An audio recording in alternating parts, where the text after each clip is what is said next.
Hello student,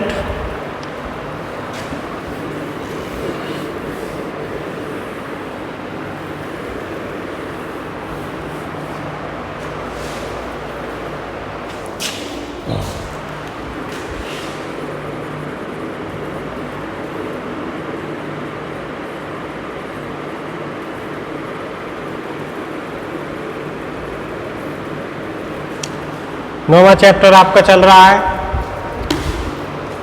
तो इसमें हमने अभी तक जो बताया था, मेंडल ने अपने प्रयोगों में किसी पौधे के 7 लक्षणों को लिया था। ठीक, उसकी टेबल भी हमने बनवा दी थी और कहा था इन लक्षणों को याद करना, कौन प्रभावी लक्षण है, कौन अप्रभावी लक्षण है। ठीक, उन्हीं लक्षणों में से मेंडल ने अपने प्रयोगों में वही लक्षण यूज किए थे या प्रयोग किए थे। ठीक, अब मेंडल ने प्रयोग से पहले कुछ शब्दावलियां दी थी, जो शब्द उन्होंने अपने प्रयोगों में यूज किए थे। ठीक, तो एक शब्दावली हमने आपको बता दी थी, संकरण। जब जो विपरीत लक्षणों वाले पौधों के बीच संलयन कराया जाता है, निषेचन कराया जाता है, तो इसे हम संकरण कहते हैं। इससे जो प्रजाति प्राप्त होती है, नई प्रजाति बनती है, उसे संकर प्रजाति कहते हैं। ये हमने आपको बता दिया था। तो मार्केट में जो बीज मिलते हैं वो हमको सभी संकर बीज मिलते हैं, मतलब 2 प्रकार के पौधों का, जिनमें 2 प्रकार के अलग अलग जीन होते हैं, उनके बीच क्रॉस कराया जाता है। उससे जो नए बीज बनते हैं उसे हम क्या कहते हैं, संकर बीज कहते हैं। ऐसे बीज मार्केट में आपको बहुत मिल जाएंगे।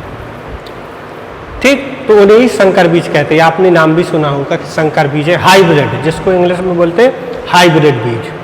ठीक, अब इसके बाद कुछ और शब्दावलियां हैं जिनको उन्होंने अपने प्रयोगों में यूज किया था। अब ये शब्दावलियां क्या है, एक एक करके हम पढ़ेंगे। इसके बाद मेंडल ने जो 2 प्रयोग किए थे, उन 2 प्रयोग के बारे में पढ़ेंगे। ये प्रयोग आपको इस तरह याद कर लेने हैं, क्योंकि ये प्रयोग आपको इंटर में मिलेंगे। कक्षा 12 में आपको ये प्रयोग विस्तार से मिलेंगे। अगर आपने आसानी से इस बार आप उनको याद कर लिया तो इंटर में आपको प्रॉब्लम नहीं होगी, क्योंकि इंटर में देखो, हाई स्कूल में थोड़ा कम मात्रा में, इंटर में थोड़ा लॉन्ग कर दिया गया है, लेकिन आपको 80% समझ में आ जाएगा। ठीक, तो आपको ध्यान से पढ़ना है। तो उनको पढ़ने से पहले हम कुछ शब्दावलियाँ हैं जो उन्होंने दी थी, उनको पढ़ेंगे। ठीक,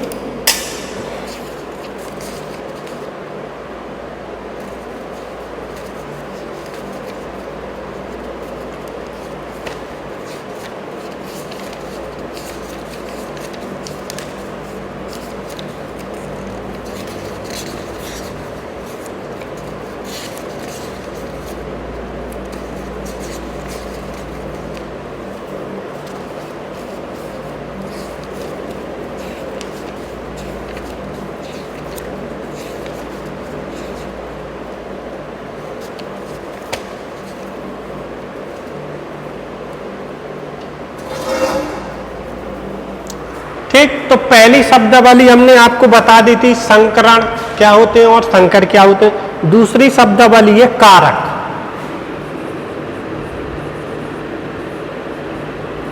जिसे हम बोलते हैं फैक्टर। ठीक, तो दूसरी शब्दावली थी कारक। कारक क्या होते हैं, तो मेंडल के अनुसार जीवों का प्रत्येक लक्षण, मेंडल के अनुसार जीवों का प्रत्येक लक्षण कारक द्वारा नियंत्रित होता है। मेंडल के अनुसार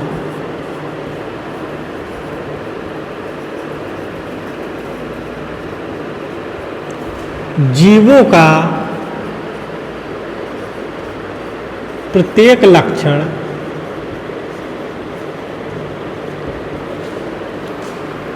कारक द्वारा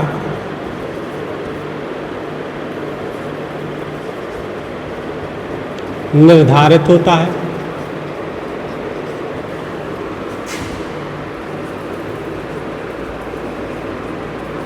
ठीक, तो मेंडल के अनुसार जीवों का प्रत्येक लक्षण कारक द्वारा निर्धारित होता है।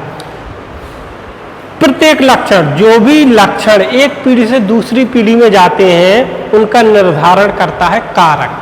अगर हम एक्चुअली वास्तव में अगर इसे हम कहें तो आधुनिक भाषा में इसे ही हम जीन कहते हैं। क्या कहते हैं? जीन्स कहते हैं। जो हम सब जीन शब्द पढ़ते हैं, जीन क्या डीएनए में उपस्थित होते हैं। तो तब क्या था, जब मेंडल ने अपने प्रयोग दिए थे तब जीन की खोज नहीं हुई थी। ठीक, तो उन्होंने जीन को ही कारक के रूप में व्यक्त किया था कि कोई कारक एक ऐसा पदार्थ या ऐसी चीज होती है जो प्रत्येक लक्षणों का निर्धारण करती है। तो उन्होंने तब कारक शब्द यूज किया था। लेकिन विज्ञान की प्रगति हुई तो अब जब जीन की खोज हुई कि वो कारक क्या है जो निर्धारण करता है लक्षणों का, उसे हम जीन कहते हैं। तो आधुनिक भाषा में इसे ही हम जीन कहते हैं। ठीक, ये कारक जीवों की प्रत्येक कोशिका में जोड़ों के युग्म के रूप में उपस्थित होता है। ये कारक जीवों की प्रत्येक कोशिका में युग्म के रूप में उपस्थित होता है। जो ये कारक होता है जीवों की प्रत्येक कोशिका में, हमारा शरीर कई कोशिकाओं से मिलकर बना होता है, कई हजार लाखों करोड़ों कोशिकाओं से मिलकर बना होता है। तो प्रत्येक कोशिका में ये जो कारक होता है युग्म के रूप में उपस्थित होता है, मतलब जोड़ के रूप में उपस्थित होता है। जैसे हमने लंबे पौधे की जीन्स लिए, कैपिटल टी जोड़े हैं, स्मॉल टी ये भी जोड़े में। तो मतलब जो जीन होता है जोड़े के रूप में उपस्थित होता है। मनुष्य में कितने जोड़े गुणसूत्र पाए जाते हैं? 23 जोड़ी 46 गुणसूत्र, मतलब 23 + 23। 23 माता से आते हैं, 23 पिता से आते हैं। 23 माता और 23 पिता, माता पिता कितने हो जाते हैं अगर ऐड करेंगे? 46, मतलब जोड़े के रूप में उपस्थित होते हैं। 23 जोड़े 46 गुणसूत्र होते हैं, 23 जोड़ा होते हैं और टोटल जोड़े का कितना होते हैं? 46 होते हैं। तो मतलब जो जीन्स होता है या कारक होता है प्रत्येक कोशिका में जोड़े के रूप में उपस्थित होता है, डबल होता है। ठीक,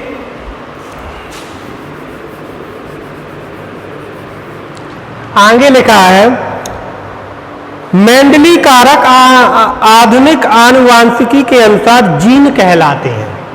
जो मेंडली कारक हैं, मेंडली कारक आधुनिक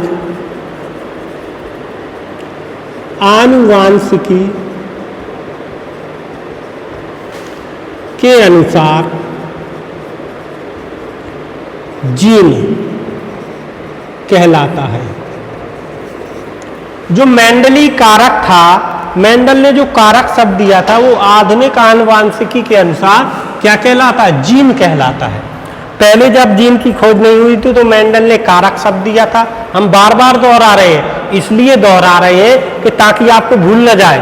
ये चीज आपको कभी भूलनी नहीं चाहिए कि तब जब जीन की खोज नहीं हुई थी तो मेंडल ने जीन को कारक शब्द के रूप में व्यक्त किया था। अब जब जीन की खोज हो गई तो इसे हम कारक या जीन्स कुछ भी कह सकते हैं। ठीक, तो ये बात आपको कभी भूलनी नहीं चाहिए। 70-80 साल भी हो जाए, 90-100 साल के भी हो जाओ तो ये भूलनी नहीं चाहिए। ठीक है, यदि कोई पूछ दे, तुम 100 साल के बुढ़े भी हो जाओ, हाथ पैर हिलने लगे, गर्दन हिलने लगे, फिर भी अगर कोई पूछ दे कि जीन और कारक क्या होते हैं तो भी आप बता सको कि मेंडल ने जब अपने प्रयोग किए थे तब जीन की खोज नहीं हुई थी, तो जीन के स्थान पर उन्होंने कारक शब्द यूज किया था। ठीक है, जो डीएनए के बने होते हैं, जो जीन होते हैं या कारक होते हैं, ये डीएनए के बने होते हैं। जो डीएनए के बने होते हैं, ये क्या होते हैं? डीएनए के बने होते हैं। जीन्स जो होते हैं वो डीएनए के बने होते हैं। और डीएनए क्या होता है? आनुवांशिक सूचनाओं का वाहक होता है। ठीक, जब जीन जाएंगे तो जीन के साथ साथ डीएनए भी जाएंगे अगली पीढ़ी में। ठीक, तो डीएनए और जीन्स ये क्या होते हैं? एक ही बात होती है और ये ही आनुवांशिक सूचनाओं के वाहक होते हैं। तथा लक्षण की अभिव्यक्ति व वंशागति के लिए उत्तरदायी होते हैं। तथा लक्षण की अभिव्यक्ति तथा वंशागति के लिए उत्तरदायी होते हैं। लक्षण की अभिव्यक्ति, लक्षण को प्रदर्शित करने के लिए तथा वंशागति के लिए उत्तरदायी होते हैं। एक पीढ़ी से दूसरी पीढ़ी में लक्षणों को ले जाने के लिए उत्तरदायी होते हैं। क्या? जीन। काय में स्थित होते हैं? डीएनए में स्थित होते हैं। डीएनए कहाँ स्थित होता है? गुणसूत्र में स्थित होता है, जिसे क्रोमोसोम कहते हैं। क्रोमोसोम कहाँ स्थित होता है? कोशिका में स्थित होता है, जीवों की प्रत्येक कोशिका में। ये एक दूसरे से रिलेटिव है, ठीक है।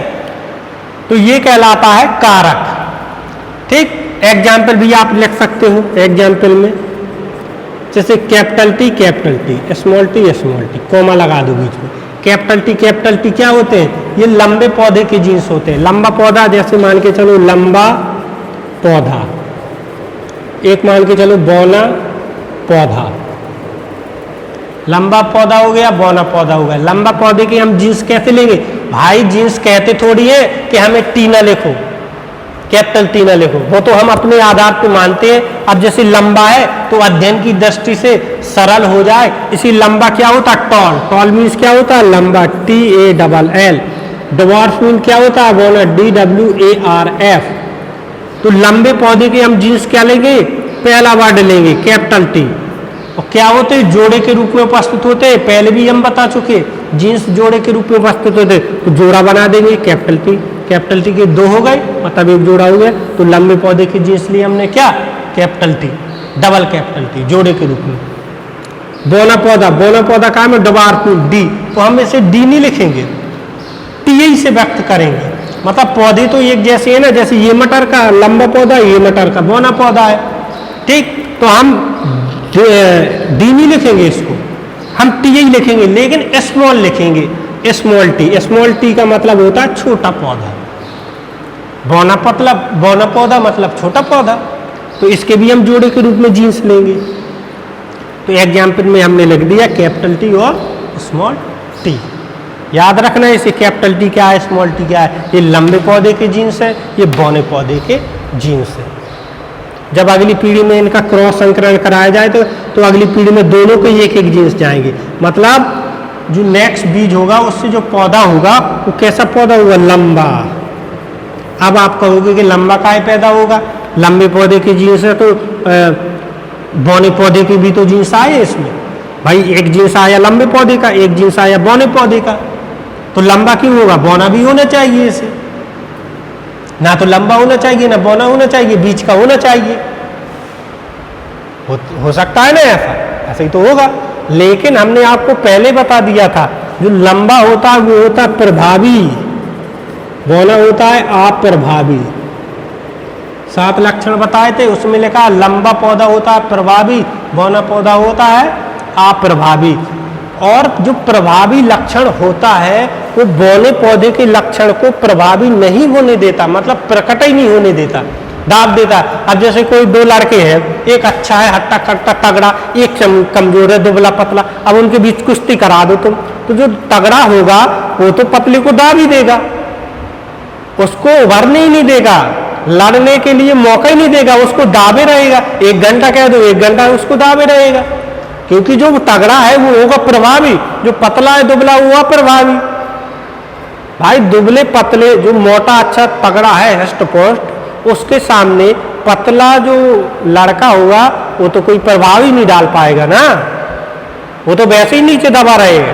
तो उसी प्रकार से जो लंबा पौधा होता है वो तगड़ा मान लो उसको, वो प्रभावी होता है। तो जो बौना पौधा होता है उसे दुबला पतला मान लो, अप्रभावी।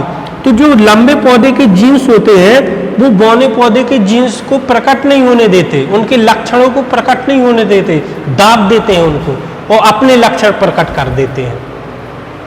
जब अपने लक्षण प्रकट करेगा लंबा पौधा तो लंबा ही तो होगा, ठीक। ये नियम हमने लिखवा दिया था, प्रभावी और अप्रभावी। जो लिस्ट बनवाई थी 7 लक्षणों की, उसमें लिखे हैं प्रभावी और अप्रभावी।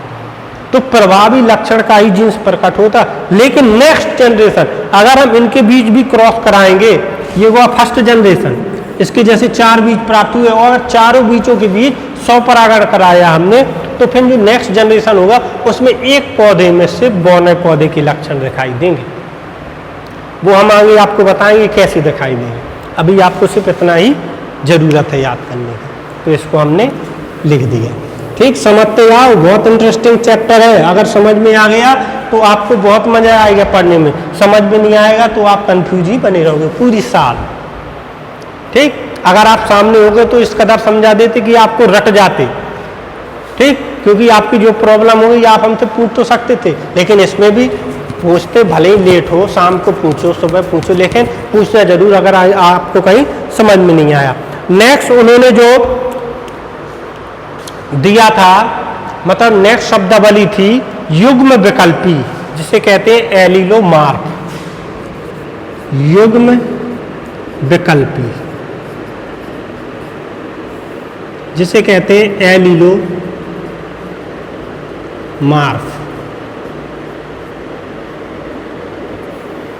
युग्म विकल्पी या एलिलोमार्फ क्या होते हैं? ठीक, तो एक गुण को प्रकट करने वाले जीव के दो विपर्यासी लक्षण, एक गुण को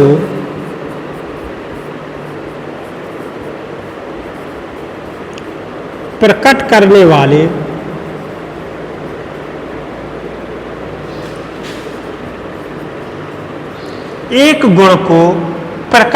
वाले जीन के दो विपर्यासी लक्षण।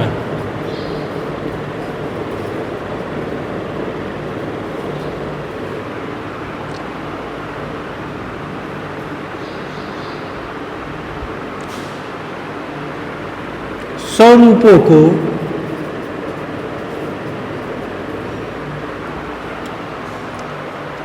युग्म विकल्पी कहते हैं।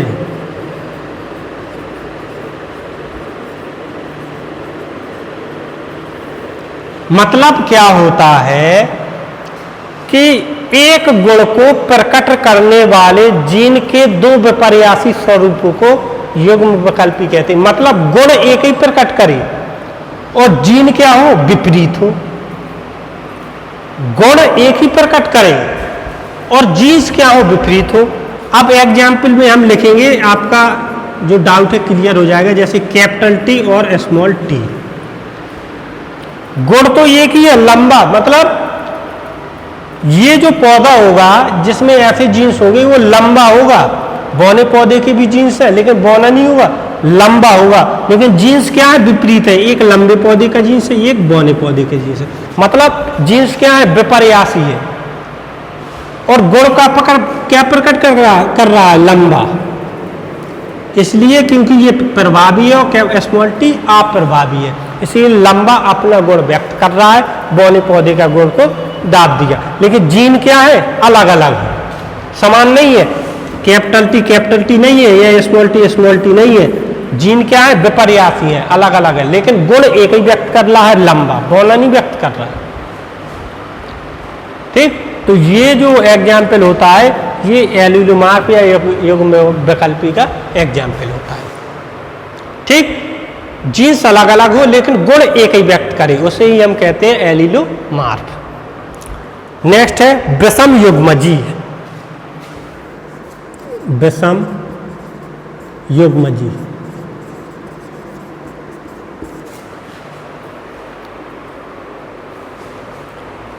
नेक्स्ट है विषम युग्मजी। यदि किसी लक्षण दोनों जीन्स असमान हो,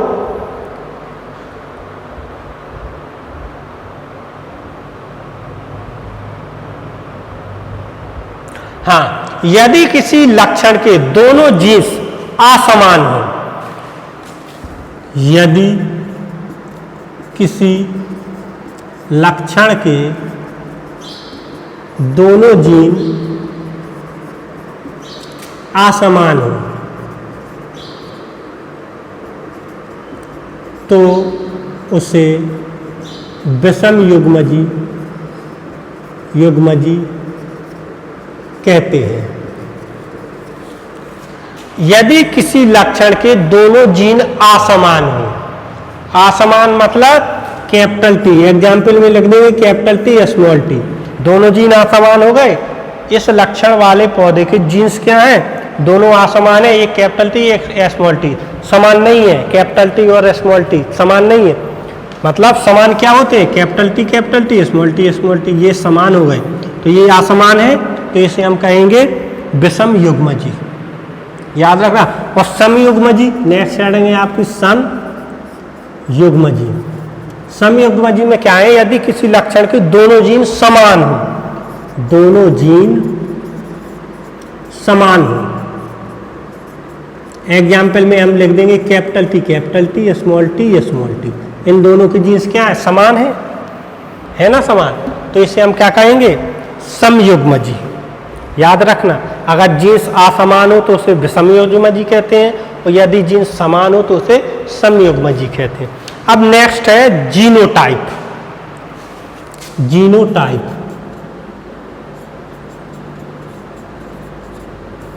जीनोटाइप का मतलब होता है जीन प्रारूप का अनुपात।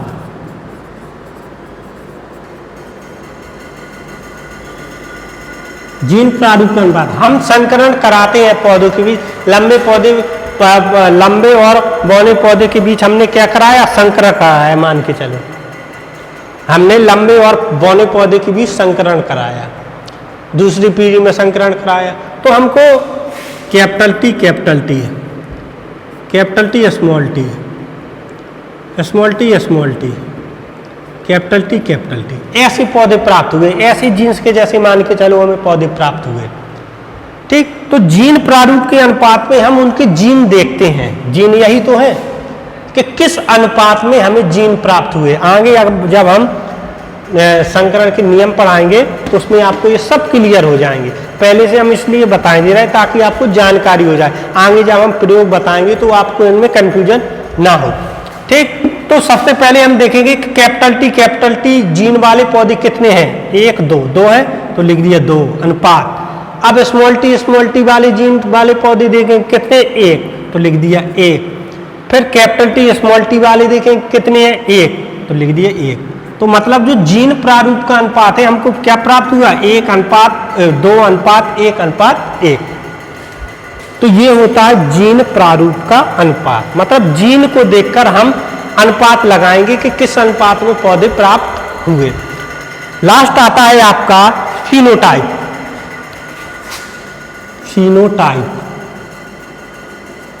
जिसे कहते हैं लक्षण प्रारूप का अनुपात।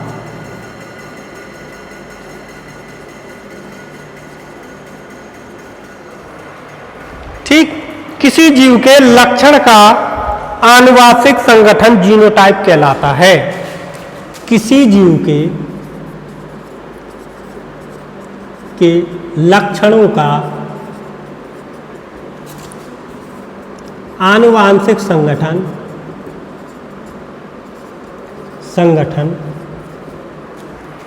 फिनोटाइप कहलाता है। अब लक्षण, वे लक्षण जो हमें सीधे हम पौधा देख लें और हमें पता चल जाए, ऐसे बाहरी लक्षण होते हैं फिनोटाइप पे जिससे हम पौधे को देख ले पता पा जाए। जैसे लंबा बौना, देख कर हम बता सकते हैं ना कि ये लंबा पौधा है, बौना पौधा, बाहरी लक्षण। और जीनोटाइप में क्या होता है? हम देख के नहीं बता सकते कि इस पौधे में जीन्स क्या है। तो ये आनुवांशिक विधि होती है अनुपात ज्ञात करने की। ये लक्षण के आधार पर हम देख के बता सकते हैं कि ये लंबा पौधा, ये बौना पौधा। जैसे मान के चलो हमने क्रॉस कराया, ठीक, कैपिटल टी स्मॉल टी,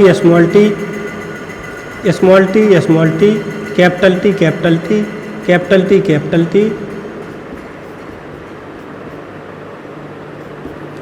ऐसे पौधे हमें प्राप्त हुए। ठीक, मतलब पौधे तो है नहीं यहाँ पर। ठीक, तो ऐसे पौधे प्राप्त हुए। अब हम देखेंगे कैपिटल टी क्या कितने हैं? 1 2 3 4 है। तो कैपिटल टी का मतलब क्या होता है? ये लंबे पौधे, तो 4 पौधे हमें क्या हुए? लंबे पौधे प्राप्त हुए। ठीक, अब देखेंगे कैपिटल टी स्मॉल टी, ये भी लंबे होंगे क्योंकि प्रभावी या प्रभावी को प्रकट नहीं होने देगा, तो ये भी लंबे होंगे। तो 2 ये है, तो कितने हो गए? 6 लंबे हो गए। अब बौने पौधे देखिए हमने कितने हैं? स्मॉल टी बौने पौधे कितने हैं? 1 ही है, तो 6:1, यानी मतलब अगर हम बाह्य लक्षण देखेंगे पौधे के तो कितने लंबे हैं कितने बौने हैं, तो उसको हम अनुपात में रखें। ये होता है लक्षण प्रारूप का अनुपात। और यही हम कोई दो चीज़ें याद करने योग्य हैं और याद हमेशा होनी चाहिए, जीन प्रारूप का अनुपात, लक्षण प्रारूप का अनुपात। क्योंकि हम दोनों संकरण बताएंगे, उनके लास्ट में जीन प्रारूप का अनुपात आपको बिल्कुल कंठस्थ से याद होना चाहिए और लक्षण प्रारूप का अनुपात याद होना चाहिए। ठीक, सिंपल है, याद हो जाएंगे अच्छी तरीके से पढ़ोगे तो। ठीक, तो इतने हैं, इसका मैटर लिखने का हम आपको भेज देंगे। बाकी कल से हम आपको प्रयोग बताएंगे कि मेंडल ने अपने प्रयोग में क्या क्या किया था। ठीक, धन्यवाद।